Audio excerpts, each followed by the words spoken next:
কৃষ্ণ বন্ধুরা, ওং নমো ভগবতে বাসুদেবায় নম। জয় শ্রীকৃষ্ণ, রাধে রাধে। বন্ধুরা, এই মুহূর্তে বৈশাখ মাস চলছে। অত্যন্ত গরম এবং তীব্র তাপত্র বাহ চারিদিকে বিরাজিত। কারণ বৈশাখ মাস গ্রীষ্ম ঋতুর অন্তর্গত, আর এই সময় সূর্য তার উচ্চ রাশি মেষ রাশিতে অবস্থান করেন। যে কারণে সূর্যের তীব্রতা এই মাসে হয় সব থেকে বেশি। বন্ধুরা, এই বৈশাখ মাস চলাকালীন আপনারা যদি এই কয়টি খাবার খেতে পারেন, তাহলে আপনারা সুস্থ ও নিরোগ থাকবেন। বন্ধুরা, শাস্ত্রে এই মাসকে ভগবান শ্রীহরির মাস হিসেবে গণ্য করা হয়েছে।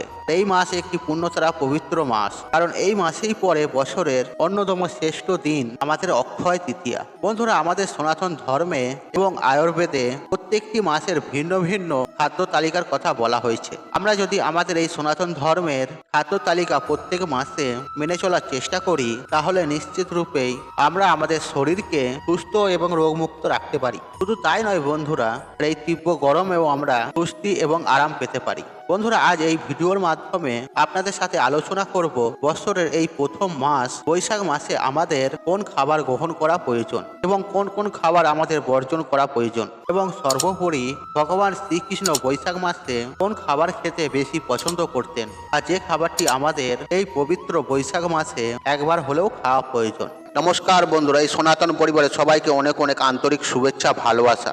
বন্ধুরা, আমি আশা করছি আপনারা সব ঈশ্বর বা ভগবান কিভাবে ভালো আছেন এবং সুস্থ আছেন। বন্ধুরা, আপনাদের কাছে একটি ছোট্ট অনুরোধ, আপনারা ভিডিওটি স্কিপ না করে শেষ পর্যন্ত মনোযোগ সহকারে দেখুন, এবং ভিডিওটি দেখে সমৃদ্ধ হলে ভিডিওতে একটি লাইক করে কমেন্টে জয় শ্রীকৃষ্ণ লিখে কমেন্ট অবশ্যই করবেন, এবং ভিডিওটি যতটা পারবেন বন্ধু বান্ধব আত্মীয়জনদের সাথে শেয়ার অবশ্যই করবেন, তাতে এই বৈশাখ মাসে এই ভিডিও পেয়ে তারাও উপকৃত হন এবং আপনাকে ধন্যবাদ জানান।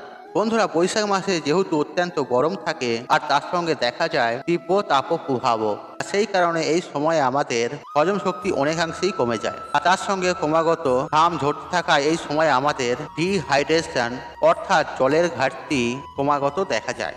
তাই বন্ধুরা, এই সময়ে বেশি করে তরল জাতীয় খাবার খাওয়ার কথা বলা হয়। আর এই সময় ডাবের জল ও নারকেলের জল ও লেবুর শরবত, তরমুজ, শসা বেশি পরিমাণে আমাদের গ্রহণ করা প্রয়োজন। আর এই সময় প্রতিদিন দুপুরের খাবার খাওয়ার পর 1 চামচ দই অথবা সামান্য লস্যি খেতে পারেন, তাহলে শরীরের পক্ষে সব থেকে উপকারিতা হয়। তবে বন্ধুরা, এই দই বা লস্যি সন্ধ্যার পর কখনোই গ্রহণ করা উচিত নয়। বন্ধুরা, এই বৈশাখ মাসে ভগবান শ্রীকৃষ্ণ যে খাবারটি খেতে সব থেকে পছন্দ করতেন, আর সেটি হলো ছাতু। আগে হ্যাঁ বন্ধুরা, আপনারা ঠিকই শুনেছেন। আর আয়ুর্বেদে এ বিষয়ে পরিষ্কারভাবে বলা হয়েছে, আর এই গরমের সময় আমাদের প্রত্যেক দিন 1 চামচ ছাতু খাওয়া প্রয়োজন। আর বিশেষ করে প্রত্যেক দিন একটি পাতিলেবু এবং সন্ধক লবণ সহকারে ছাতু শরবত যদি আপনি এই সময় খেতে পারেন, তাহলে এটি শরীরের পক্ষে সব থেকে উপকারিতা। কারণ এই গরমের সময় আমাদের শরীরে ফাইবারের ঘাটতি দেখা যায়, তা থেকে কোষ্ঠকাঠিন্য হয় এবং পেটের সমস্যা তৈরি হয়। আর এই ছাতু যদি প্রত্যেক দিন গ্রহণ করেন, তাহলে ফাইবারের ঘাটতি যেমন পূর্ণ হবে, তেমনই আমাদের হাড় ও পেশিকে মজবুত করে তোলে এই ছাতু। বন্ধুরা, আর সব থেকে বড় বিষয়, এই ছাতু যদি গ্রহণ করা হয়, তাহলে এই গরমের সময় আমাদের শরীরকে শীতল রাখে। তাই বন্ধুরা, এই বৈশাখ মাসে প্রত্যেক দিন 1 চামচ হলেও ছাতু গ্রহণ করুন। পারলে সকালবেলায় খালি পেটে ছাতুর শরবত গ্রহণ করুন, দেখবেন বন্ধুরা অনেক উপকার পাবেন। তবে প্রথমে বেশি মাত্রায় এই ছাতু ব্যবহার করবেন না। আপনি ছোলার ছাতু, জবের ছাতু, গমের ছাতু, ভুট্টার ছাতু, আপনি যে কোনো ছাতু খেতে পারেন। এই সমস্ত ছাতুর মিশ্রণ ছাতু অর্থাৎ যে মিক্স ছাতু পাওয়া যায়, সেই ছাতুও আপনি গ্রহণ করতে পারেন। তবে বন্ধুরা, একটি বিষয় সর্বদা মাথায় রাখবেন, ছাতুর শরবত যখন গ্রহণ করবেন, 1 টুকরো পাতিলেবু, সামান্য সন্ধক লবণ এবং কিছুটা পরিমাণ মিষ্টি বা গুড় তাতে ব্যবহার করবেন। বন্ধুরা, এই গরমের সময় বৈশাখ মাসে যে ফলটি সব থেকে বেশি পরিমাণে পাওয়া যায়, আর সেটি হলো আম। আগে হ্যাঁ বন্ধুরা, আপনারা ঠিকই শুনেছেন। এই সময় আয়ুর্বেদ শাস্ত্র অনুসারে আমাদের কাঁচা আম অবশ্যই গ্রহণ করা প্রয়োজন। বন্ধুরা, কাঁচা আমে প্রচুর পরিমাণে থাকে ভিটামিন সি এবং অ্যান্টিঅক্সিডেন্ট।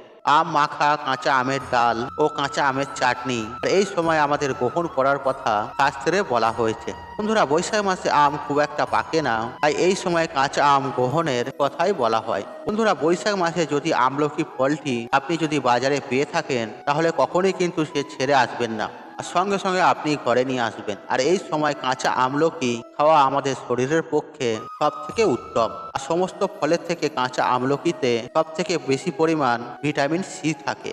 আর অন্যান্য ফল অবস্থা সমস্ত 20 গুণ ভিটামিন সি থাকে এবং আমলকিতে প্রায় এই সময় আমলকি যদি আপনি বাজারে পেয়ে থাকেন তাহলে সেটি অবশ্যই সপরিবারে প্রত্যেক দিনের খাবারে এক টুকরো হলেও গ্রহণ করার চেষ্টা করুন। বন্ধুরা, বৈশাখ মাসে যে শাক খাওয়ার কথা বলা হয় ব্রাহ্মী শাক। হ্যাঁ বন্ধু, এই শাক যে শুধুমাত্র আমাদের স্মৃতিশক্তি বর্ধন করে তা নয়, আর এই সময় যদি আমরা শাক গ্রহণ করি তাহলে আমাদের দেহে রোগ প্রতিরোধ ক্ষমতা যেমন বৃদ্ধি করে, তার পাশাপাশি শরীরকে তরতাজা রাখতে সাহায্য করে। আর এই ব্রাহ্মী শাকে রয়েছে প্রচুর পরিমাণে অ্যান্টি অক্সিডেন্ট, যা শরীরকে ডিটক্সিফাই করতে দারুণভাবে সহায়তা করে। যে সকল মানুষ ডায়াবেটিস, উচ্চ রক্তচাপ, বাতের ব্যথায় কষ্ট পাচ্ছেন তাদের জন্য এই শাক তাদের জন্য অত্যন্ত উপকারী। আর এই ব্রাহ্মী শাকের পাশাপাশি বৈশাখ মাসে অন্যান্য যে শাক খাওয়ার কথা বলা হয় আর সেটি হলো পুঁই শাক, কলমি শাক, কচু শাক, মেথি শাক এবং পাট শাক।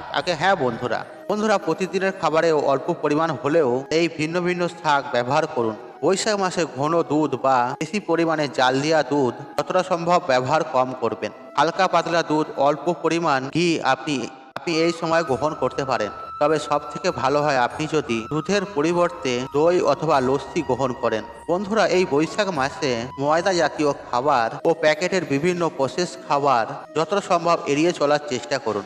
হ্যাঁ বন্ধুরা, আপনারা ঠিকই শুনেছেন। এবং কি খাবারে গরম মশলা, শুকনো লঙ্কা এবং হিঙের ব্যবহার যেন যতটা সম্ভব কম করবেন, আর ততই শরীরের পক্ষে আপনার ভালো। আর এই সময় জিরে গুঁড়ো, গোটা জিরে, আদা এবং কাঁচা ছোলার জল আর এগুলি প্রতিদিনের খাবারে যদি ব্যবহার করেন তা শরীরের পক্ষে সব থেকে ভালো। বিশেষ করে যদি পেটের সমস্যা দেখা দেয় এই সময় জিরের জল খাওয়ার কথা বলা হয়ে থাকে।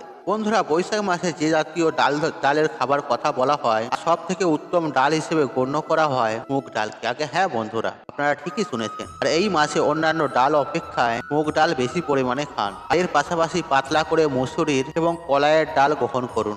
এতে আমাদের শরীরের পক্ষে অত্যন্ত স্নেহ। তবে বন্ধুরা, মনে রাখবেন কোনো প্রকার ডালই এই সময় ঘন করে খাওয়া আমাদের উচিত নয়, এতে পেটের সমস্যা হয়।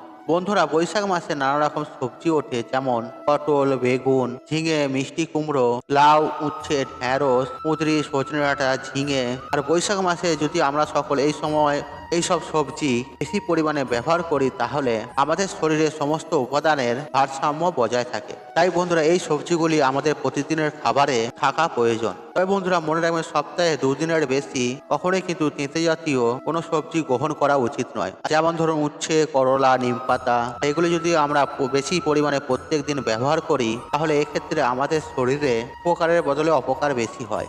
বন্ধুরা, বৈশাখ মাসে যে সকল খাবারগুলির কথা বলা হলো আপনারা পারলে অবশ্যই গ্রহণ করুন। দেখবেন বন্ধুরা, সুস্থ ও নিরোগ থাকবেন। আর সুস্থ ও নিরোগ থাকলে আপনার পরিবারের ব্যয় কম হবে, আয় বেশি হবে। কেন, একটা বাড়িতে সদস্যরা যদি অসুস্থ থাকে সেই বাড়িতে আয় কম হয়, ব্যয় বেশি হয়। তাই বন্ধুরা, এই বৈশাখ মাস চলাকালীন আপনারা পারলে অবশ্যই চেষ্টা করুন এই সবজিগুলো খাওয়ার। বন্ধুরা, আশা করছি এই ভিডিওটি আপনাদের সমৃদ্ধ করেছে। তাহলে ভিডিওতে একটি লাইক করুন, একটি কমেন্ট করুন, শেয়ার করুন এবং বন্ধু বান্ধব, আত্মীয়জনদের সাথে শেয়ার অবশ্যই করুন। মনে রাখবেন আপনার একটি শেয়ার অনেক মানুষকে উপকৃত করে তুলতে পারে। আর আপনি যদি আমার চ্যানেলে নতুন হয়ে থাকেন তাহলে চ্যানেলটি অবশ্যই সাবস্ক্রাইব করুন এবং পাশে থাকা নোটিফিকেশন অন রাখুন, কারণ নিত্য নতুন ভিডিও সবার আগে দেখার জন্য। ঈশ্বর আপনার মঙ্গল করুক, আপনি সুস্থ থাকুন, নিরোগ, আপনার দিন মঙ্গলময় হোক। হরে কৃষ্ণ কৃষ্ণ কৃষ্ণ হরে হরে।